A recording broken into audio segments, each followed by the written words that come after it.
वालेकुम एवरीवन, क्या हाल चाल है आप लोगों का? ठीक है, अल्लाह का शुक्र है, मैं भी बिल्कुल ठीक हूँ।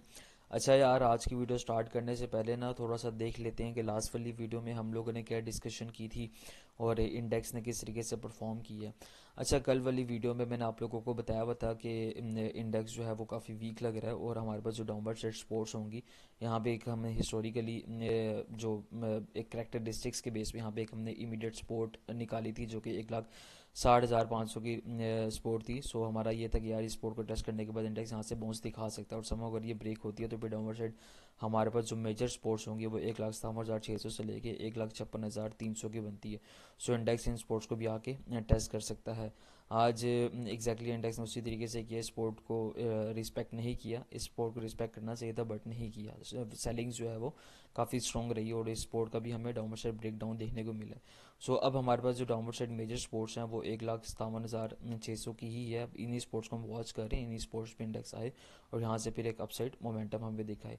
इंडेक्स को परफॉर्म करने के लिए अगेन अगर ये हमारा जो इस स्पोर्ट का ब्रेकडाउन जो आया है आज, अगर ये फेक आउट होता है और इंडेक्स इसके ऊपर चला जाता है तो फिर हमारे पास जो इमीडिएट रेजिस्टेंस होगी ये ट्रेंड लाइन रेजिस्टेंस होगी जो कि 1,62,000 की बनती है और ये ब्रेक होती है तो फिर सेकंड हमारी रेजिस्टेंस 1,63,150 की होगी। सो ये अपसाइड हमारे पास ये दो लेवल्स हैं, इन दो लेवल्स में हमें प्रॉफिट टेकिंग देखने को मिल सकती है।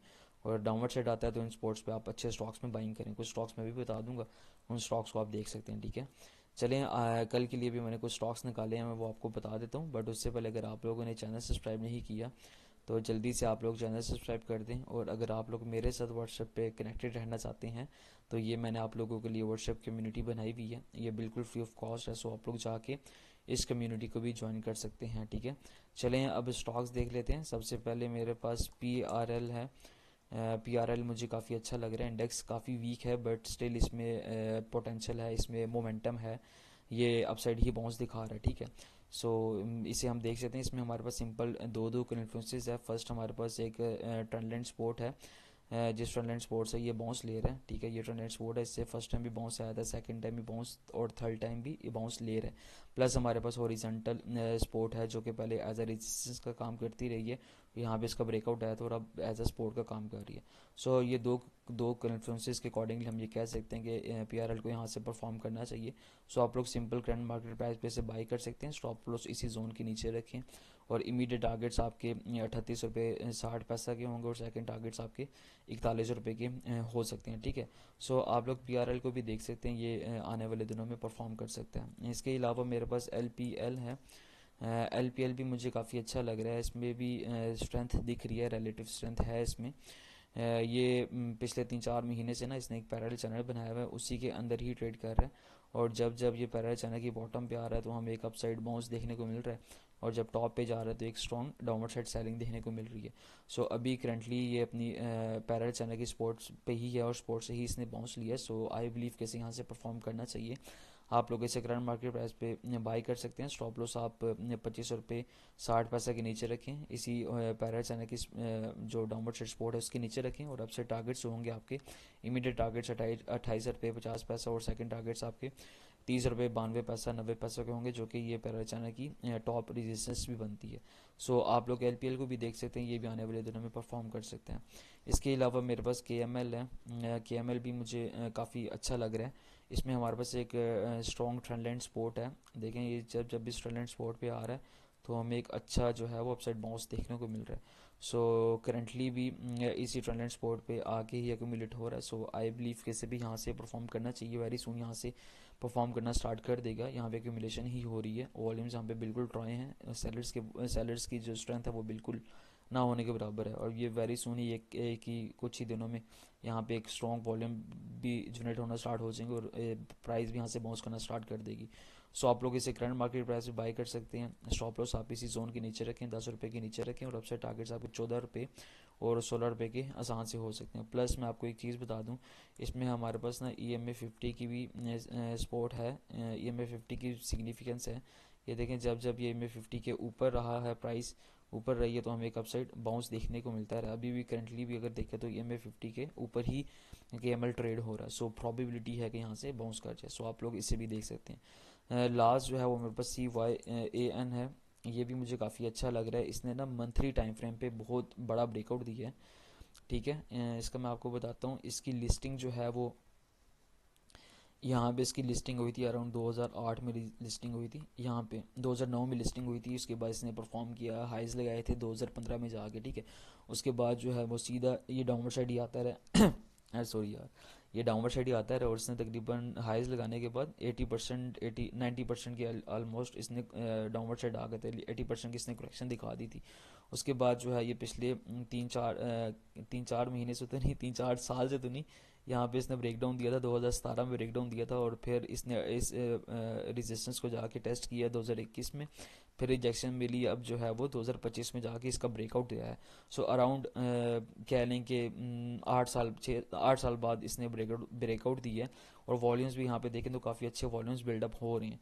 सो आई बिलीव कैसे भी यहाँ से परफॉर्म करना चाहिए। आप लोग इसे करंट मार्केट प्राइस पे बाई कर सकते हैं, इसी कैंडल के लो के नीचे स्टॉप लॉस रखें जो कि आपका 60 रुपये 51 रुपये 50 पैसा बनता है, ठीक है। आप इसके नीचे स्टॉप लॉस रख के इसे बाई कर सकते हैं और आपके अपसे टारगेट जो हैं वो 91 रुपये के होंगे और सेकंड टारगेट्स आपके 116 रुपये के हो सकते हैं।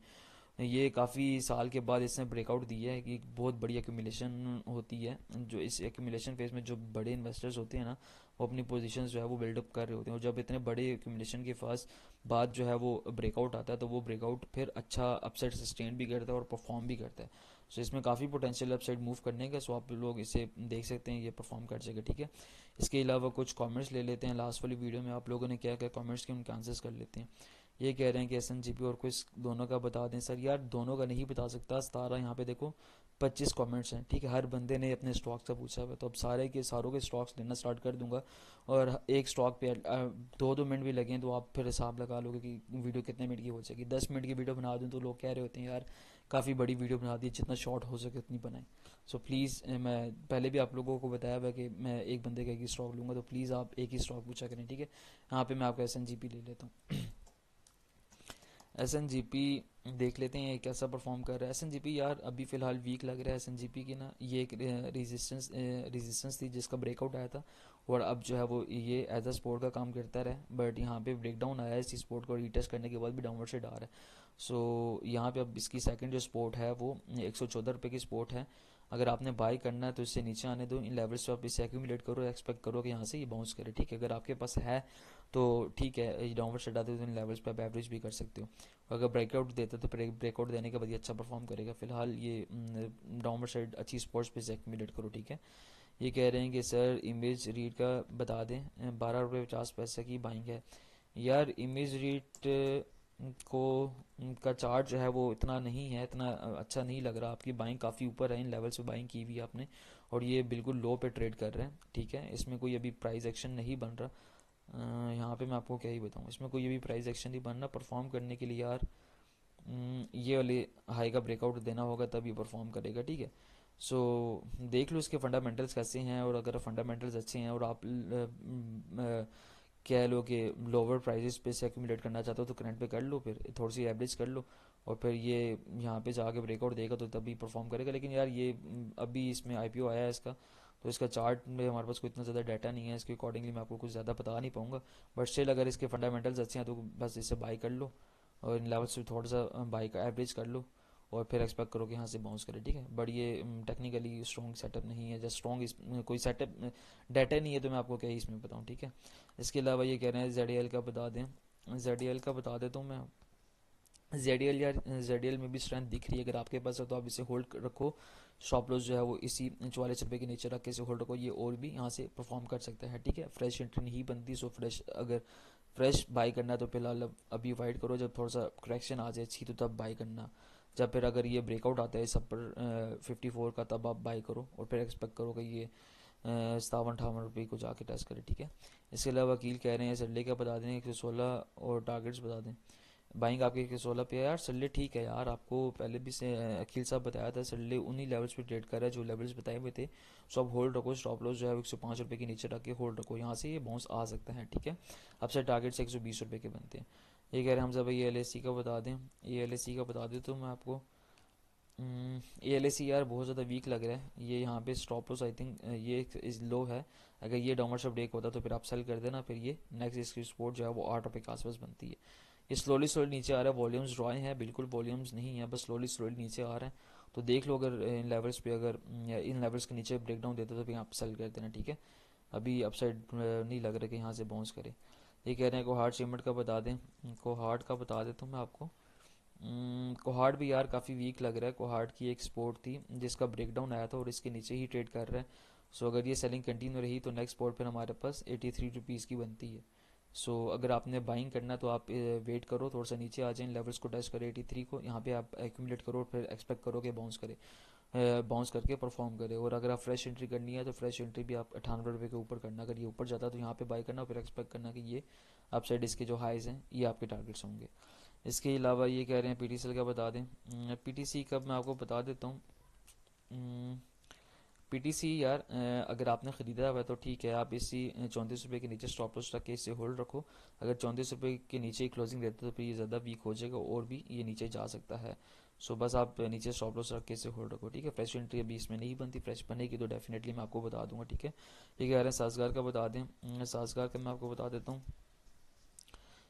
साजगार यार ठीक है। साजगार आई थिंक इसकी भी मैंने कॉल दी भी है और जिन लेवल्स पे बताया था उन्हीं लेवल्स पे ही ट्रेड कर रहा है। सो अगर आपने इसे ख़रीदा हुआ तो भाई मेरे, आप इसे होल्ड रखो, ये यहाँ से परफॉर्म कर सकता है। स्टॉप लॉस जो है वो आप 1680 के नीचे रख देना, ठीक है।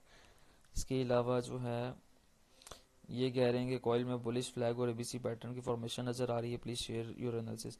यार कॉइल को फिलहाल अवॉइड करना चाहिए। कॉइल ने काफ़ी अच्छा परफॉर्म कर दिया है, फिलहाल छोड़ दो अभी से। ये कभी भी नीचे जिस तरीके से अब ये परफॉर्म कर रहे हैं, ये कभी भी लोअर कैप लगा देगा, फिर आप फंस जाओगे, तो फ़ायदा नहीं है अभी। इतनी सी जो होता है ना, कह लें कि जो हमारे A B is equal to C D pattern होता है वो एटलीस्ट 30-40% करेक्शन दिखानी चाहिए, देन फिर बाउंस करे, फिर वो उसकी प्रॉबिलिटी ज़्यादा होती है। इसमें अभी तो 30% करेक्शन क्या, 20% भी करेक्शन इसने यहाँ पे इस लेग की नहीं दिखाई हुई। तो अभी फ़िलहाल इसे अवॉइड करो। और आज ये ओपन ही कैप हुआ तो आपको मिलना भी नहीं है, तो अवॉइड करो, छोड़ दो इसे। इसके अलावा ये कह रहे हैं बी एफ बायो को बता दें। बी एफ बायो को मैं आपको बता देता हूँ। बी एफ बायो भी यार काफ़ी वीक लग रहा है, साइडवेज हो चुके हैं, आप छोड़ दो इसे अब। अगर आपने ख़रीदा हुआ है तो बस आप स्टॉप लॉस रख के इसे छोड़ दो, ठीक है। ये नीचे आपका स्टॉप लॉस होना चाहिए 140 रुपये के नीचे। 140 का ब्रेक डाउन देता तो भाई फिर आप इसे सेल करना और फिर या इन लेवल्स पे आके इसे एक्यूमुलेट दोबारा कर लेना। अगर आपको बहुत ज़्यादा प्यार है इन स्टॉक से, आप एक ही स्टॉक को आप लोग, क्योंकि मैंने देखा है कि काफ़ी लोग क्या करते हैं कि एक स्टॉक को लेके बैठ जाते हैं, स्टॉप लॉस नहीं रखते और नीचे लेवल्स पे आता रहता है, फिर आप लोग पूछते रहते हो कि यार क्या करें क्या करें। मेरे काफ़ी ज़्यादा मुझे मैसेजेस भी आते हैं, सेम यही मिस्टेक्स कर रहे होते हैं यार। अगर आप इस तरीके से करते रहोगे तो फिर आप बहुत ज़्यादा स्ट्रगल करोगे। कल एक भाई ने कमेंट भी किया था कि, यहाँ पे कमेंट दिखाई देता हूँ, आई थिंक ये कह रहे हैं कि sorry to say but your stock picking जो है वो ऑलरेडी परफॉर्म कर चुका होता है। D S P L, T P L, F E M have each जो है वो ऑलरेडी गेन 10%। मेरे भाई आप कभी भी बॉटम नहीं पकड़ सकते, ठीक है। मैं आपको डी एस पी एल आज कैप लगा हुआ था, ठीक है। कल मैंने बताया आज वो कैप था। होता पता है क्या, अगर आप चाह रहे हो कि यार मैं एंट्री जो है वो मेरी चीप हो, तो चीप एंट्री लेने के लिए ना आपको फिर 3-3 4-4 महीने, 6-6 महीने, 1 साल वेट करना होता है, ठीक है। आप क्या करोगे, वहाँ पे डीएचपीएल का मैं आपको एग्जांपल से बता देता हूँ। अब यहाँ पे डीएचपीएल ने, यहाँ पे मैंने आपको बताया था, इसने अगेन अपर कैप लगाया। अब ये कितनी बड़ी एक्यूमुलेशन के बाद इसने ब्रेकआउट दिया, तकरीबन 78 डेज के बाद इसने ब्रेकआउट दिया। तो यहाँ पे मैं आपको कहता बाई कर लो। आप 78 डेज बैठे रहते, इसमें नहीं बैठे रहते ना। आप लोगों में इतना पैनिक कर रहे होते हो, आप थोड़ा सा नीचे आ जाओ तो आप चीखें मारना स्टार्ट कर देते हो कि यहाँ पे आप 3 महीने के लिए आप कैसे बैठते हैं, ठीक है। सो मैं आप लोगों को वही स्टॉक्स बताता हूँ जिनमें मोमेंटम होता है, वो जल्दी से परफॉर्म करें, ज़्यादा वो स्टॉप लॉस सेट करें, या फिर वो अपसाइड हमें हमारे टारगेट सेट करके हमें रिटर्न्स दिखा दें। तो ये चीज़ होती है, ठीक है। ये है, आप अगर आप चाहते हो कि यार मुझे चीप प्राइजेस, आपको वो स्टॉक्स देखने हैं जो बिल्कुल एक्यूमुलेशन फेज में होता है, तो डेफिनेटली मैं आपको वो भी बता दिया करूँगा। फिर बैठे रहना 6-6 महीने लेके और फिर कहते रहना कि यार ये परफॉर्म नहीं कर रहा, परफॉर्म नहीं कर रहा। तो मेरे भाई थोड़ा सा दिमाग यूज़ किया करो, ठीक है। एक चीज़ हो सकती है, ज़्यादा फिर आपको थोड़ा एक्सपेंसिव रेट पे स्टॉक मिल सकता है जिसमें आपका कम टाइम लगेगा, आपका जो कैपिटल आपने डिप्लॉय किया हुआ है वो फंसेगा नहीं, आपको फ़ौरन से आपको या तो स्टॉप लॉस हिट होगा, जब आपका टारगेट हिट होगा विद इन 1 से 3 वीक्स में। अगर आप कहते हो कि यार मेरा पैसा मेरा फंसा रहा है कि स्टॉक में 6-6 महीने मैं वेट कर सकता हूँ, तो फिर ठीक है, आप किसी भी साइड बाय स्टॉक में बाई कर सकते हो, ठीक है। ये हो सकता है। चलें ठीक है यार, वाइंड अप करते हैं। हम लोगों ने स्टॉक्स भी देख लिए, इंडेक्स भी डिस्कस कर लिया और आप लोगों के कमेंट्स भी ले लिए। सो दैट्स इट, इंशाल्लाह नेक्स्ट सेशन में मिलते हैं। अपना बहुत सारा ख्याल रखिएगा, टेक केयर, अल्लाह हाफिज़।